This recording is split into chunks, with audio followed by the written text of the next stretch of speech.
Good afternoon. I'm Dara Bunjon. I'm the food enthusiast here at J Moore Living. I'm a food writer, food stylist, PR maven, and a frustrated baker. Those of you joining us, drop your comments and questions into the comment box for both myself and today's guest. And today's guest is part of a family duo of the Wight Tea Company. Brittany Wight is founder and co-owner with her brother Joey. Since 2015, Wight Tea Company has grown, offering online and retail outlet purchases. Their teas are served in hospitality outlets and pop-ups throughout the DMV. The teas are globally sourced and locally blended here in Baltimore.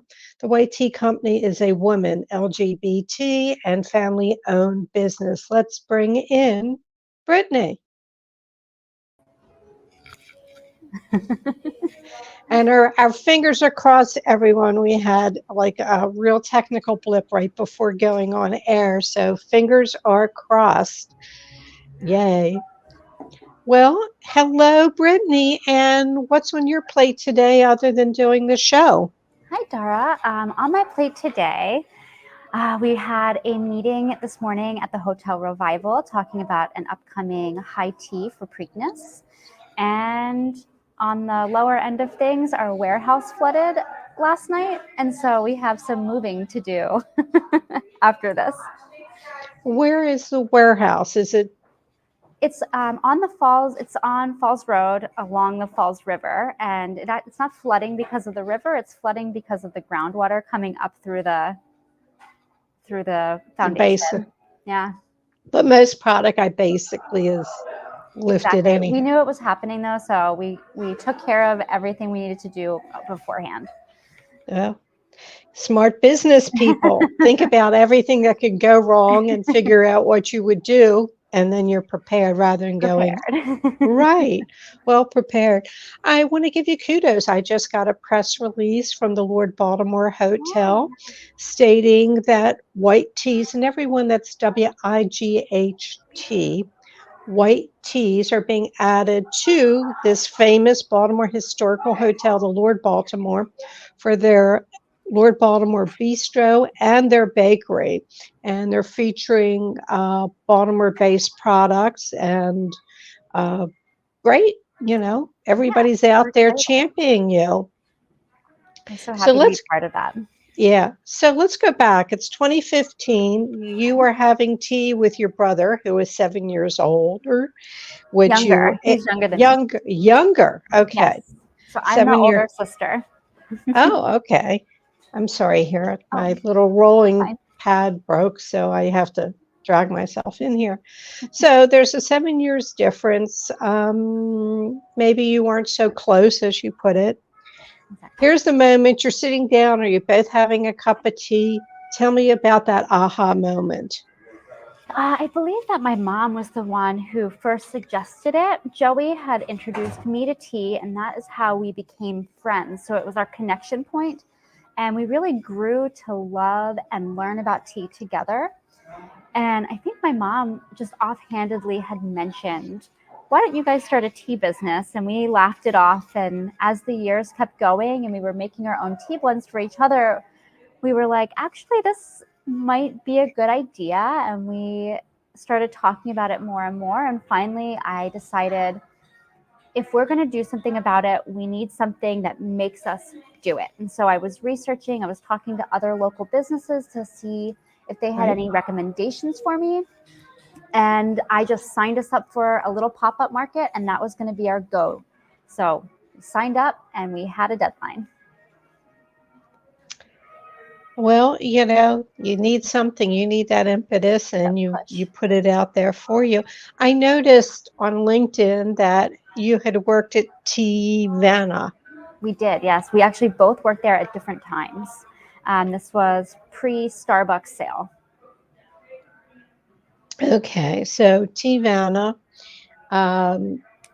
there's definitely a passionate there between the two of you. Now, is your brother a mixologist? We struggle to find the right word for what Joey and what I do, but mixologist, I think, encompasses all of it. So he's a bartender. He's been that for probably 8-9 years. And so he really has those skills. I don't have bartending skills. He's shown me some things, but I can't do what he does. But also, he is our master blender. So he is the one who is we work together to come up with the idea for the tea blends, but then it's him who is sitting down and creating the exact recipe, and we're trying different recipes all along the way until we find the right one. He's the one who's making that happen.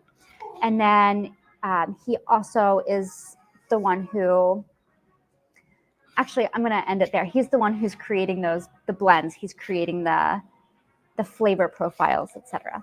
He's the one with, one would say, the nose.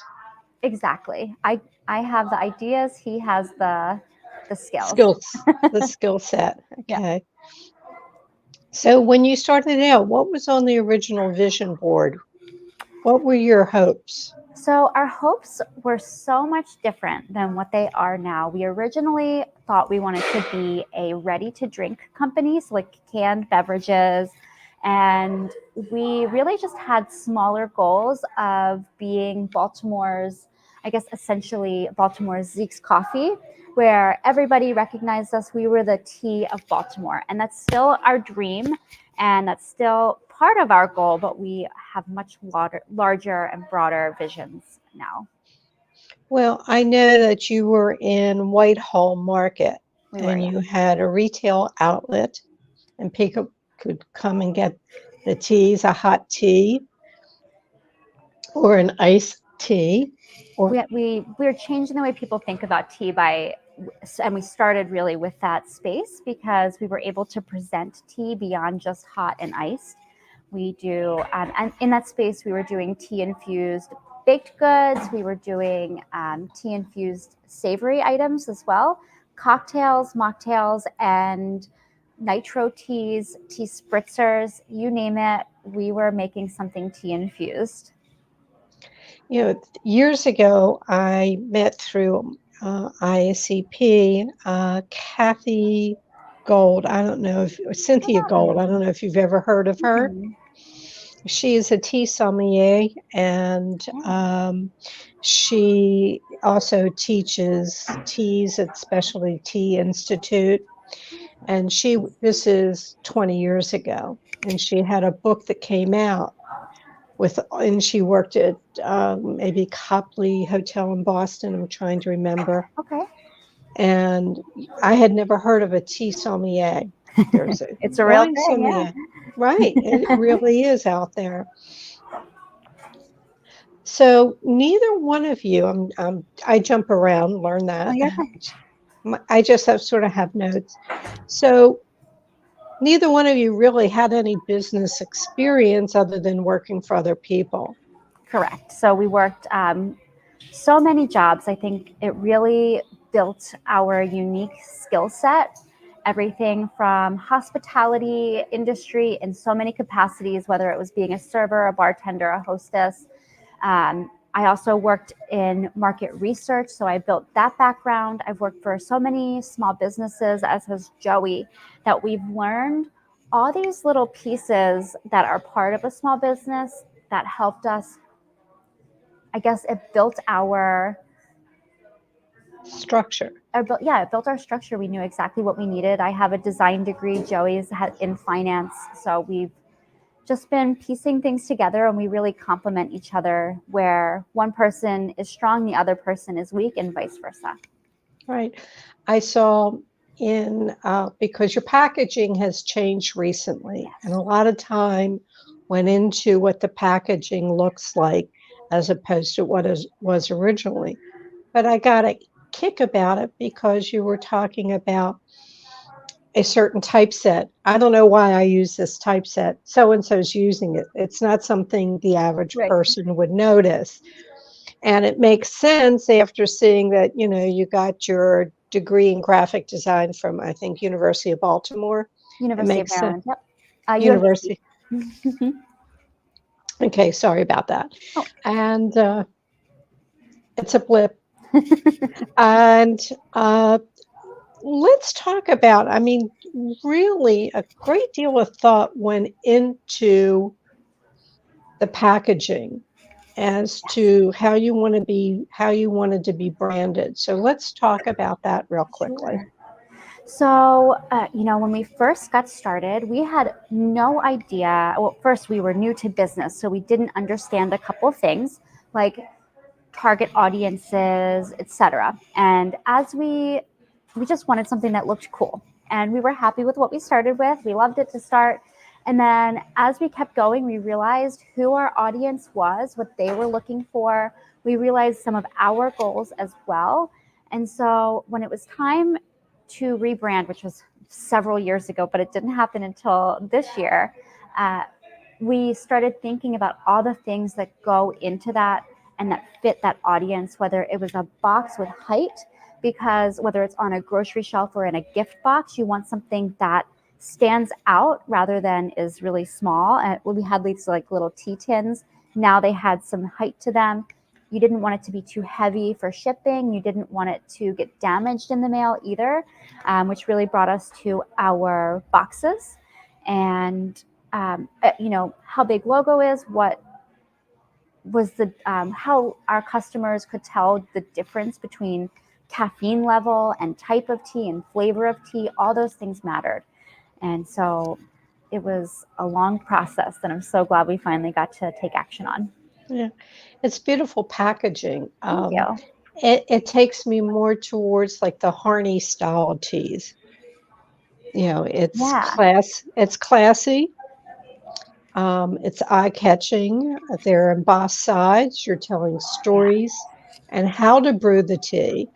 But I think the it's not plastic that wraps the tea, but you actually found a material that lets the people see the tea and is not combustible, Compostable. compostable. Thank you. It's a hard one. That's another birth. This is live. Whatever I do stupid stays forever, is there. You have some recipes, the cookie butter tea latte and the raspberry sage rose spritzer. So good. So did you develop it or We did did, Joey? yeah. So it was kind of a combination effort. And sometimes we'd also, when we had the shop, we would work with staff members too to, if they would have an idea, we would work with them to develop the final product. But the Sage Rose Spritzer, I believe, was a combination of me and Joey. And then the cookie butter latte was me and our teammate at the time, Ariel, who is now working, I believe, at Black Acres Coffee in Lexington Market. Okay. So there's also tea infused cocktails, mocktails, and I'm just looking here. Yeah.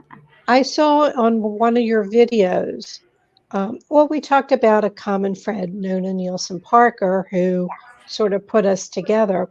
And you said she loves your matcha. What makes your matcha special? And why do you need a whisk for it? I don't Sure. understand. So I will do the Reader's Digest version of this because we could have an hour-long podcast just on matcha. So let me start with what makes our matcha good is we have spent lots of time and energy and passion evaluating different matchas to find the one that fits what everyone wants without being too expensive. And so we have an organic matcha. It's straight from Kyoto, which you never want matcha that does not come from Japan, by the way. It's kind of like a champagne situation. You want your matcha to come from Japan. You want it to be really high quality and like a bright neon green. You never want it to look brown. You don't want it to have fillers, and you don't want it to be chalky. And so we have found the perfect matcha. And the reason you want a matcha whisk instead of just a regular whisk or a fork or a spoon is because it gives it that froth. And so the way that you're going to make your matcha is in a bowl with the matcha whisk and you're going to go in a zigzag pattern rather than in a circle, or rather in like that oval whisking method. And so it really builds up this foam and this frothiness that is part of the whole matcha experience. I was curious. Now, very honestly, I'm a tea drinker. I don't drink coffee. It doesn't pass these lips ever. Me either. And I don't go into a coffee roaster because it's just too much for me. And I took this course, and it seems like after we got finished, like I'm a super taster. Basically, I'm a super smeller. For those who don't know that, you get 4 or 5 things off your tongue. 90%, 95% of what you get comes from your nose. That's why, folks, when you have a cold and food doesn't taste right, you can't smell it. All you can taste is, well, it's sour, or it's bitter, or it's sweet. So I have a whole tray. Somebody says, you want tea? I have this whole wicker tray of teas that but I add nothing. That's Not great. milk. I Go ahead. do find that sometimes a touch of sugar will bring out, like, lift up some flavors, and so I am a bit of a sugar adder. So I like to drink tea by itself, but I also like to add a little sugar to change the profile. I don't like honey because it changes flavor, whereas just real sugar will just lift a flavor. Well, that's similar to, you can have a dessert, but you want to put some salt in there to brighten it. Mm-hmm. The same thing. It's just I have to watch my sugar, so Right. it's fine that way. And I want to remind people, it's going to come up in the comment section somewhere along the line here, that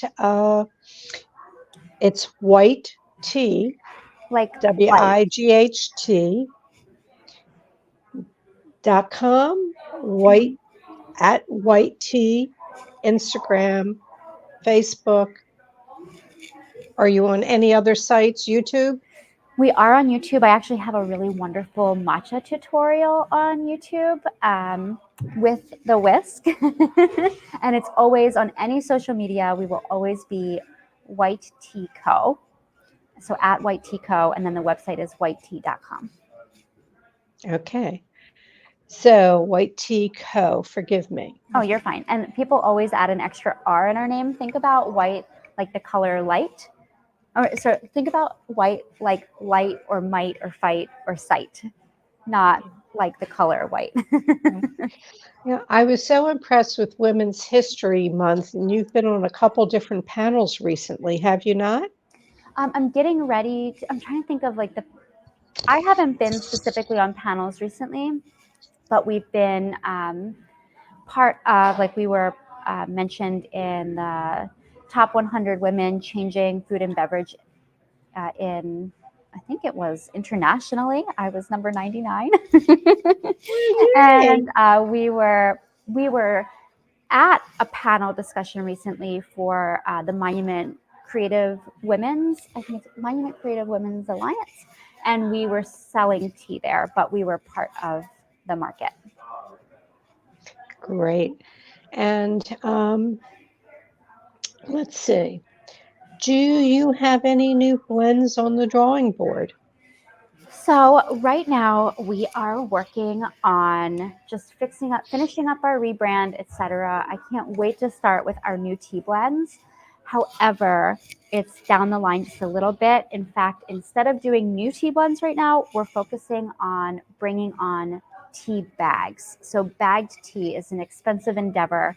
And so we're focusing our efforts on making that happen, because we will then be more accessible to folks who aren't comfortable brewing tea at home. Loose leaf style will be more accessible to restaurants and cafes that don't have the capacity for loose leaf, and places like Lord Baltimore and the Revival Hotel that would want something that was in room. So we're expanding our capacity and our ability to work with other people through tea bags, and then we'll focus on new blends.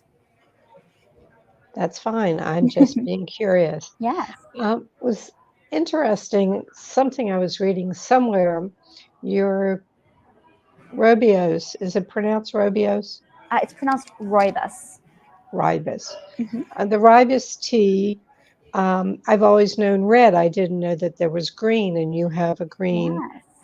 Is there a specific difference other than what sunlight's done or to it? Yeah, sure. So rooibos, the difference would be just kind of like how tea is processed. So whenever you bite into an apple, if you sit it on the counter, it turns brown, right? Um, that's what happens to red rooibos. It's an oxidization process.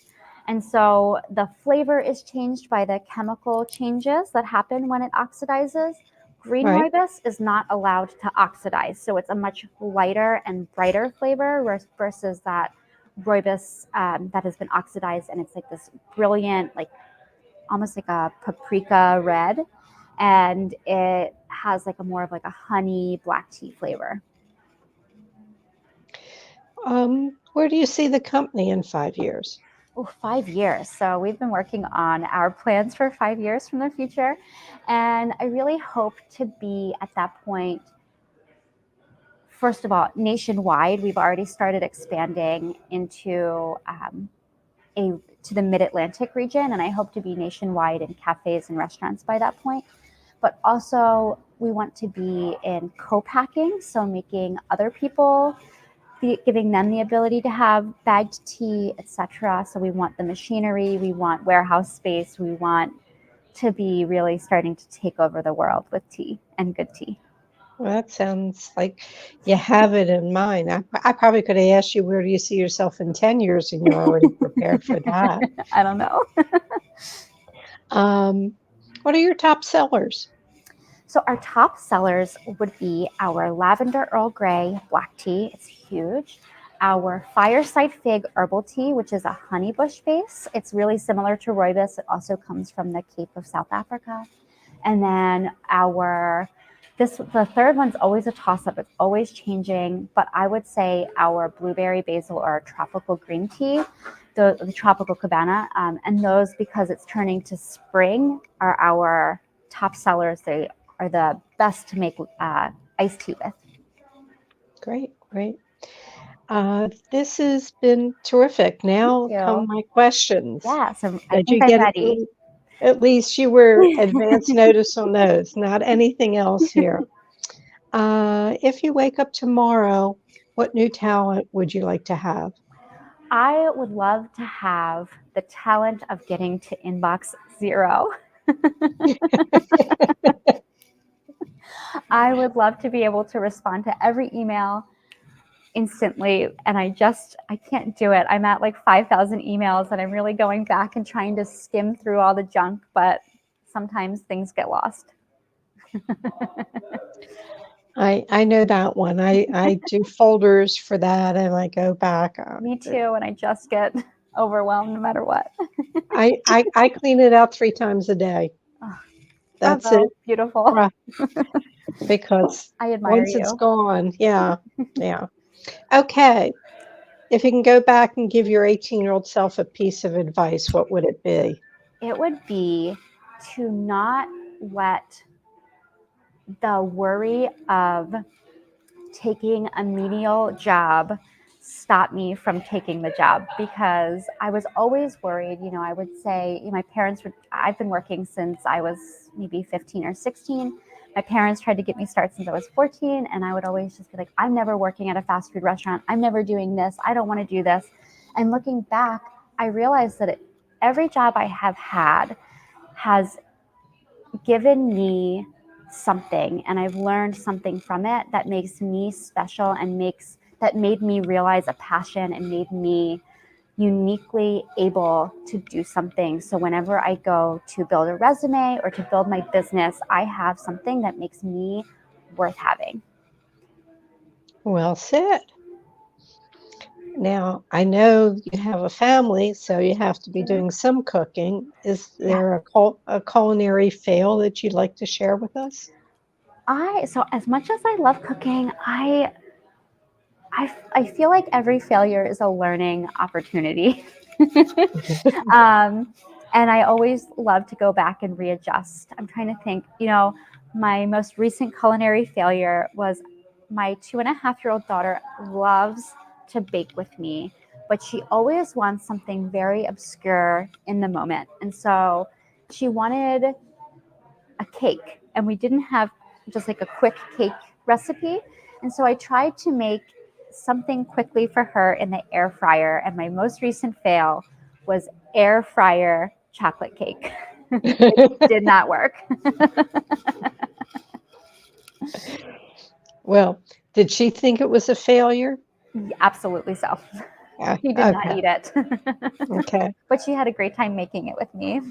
That's the important thing. Those are the memories that count. Yes. Best bite you've had all week. Best bite I had all week is that my husband made us an orzo salad last night with asparagus and artichokes and olives and goat cheese and lemon on top, and it was so good. I'm so happy that he found that for us. Are you vegetarian? I'm not, but I do try to limit my meat consumption. Okay. Meat's expensive. Well, you buy, it's gotten to a point that my freezer was usually packed and I just keep cleaning it out because I know. got it at a good price. Okay. What didn't I ask you that I probably should have? This is the one I was stuck on. I don't know. Well, you wouldn't know until we went through the show. If there's anything else you want to say about White Tea Company.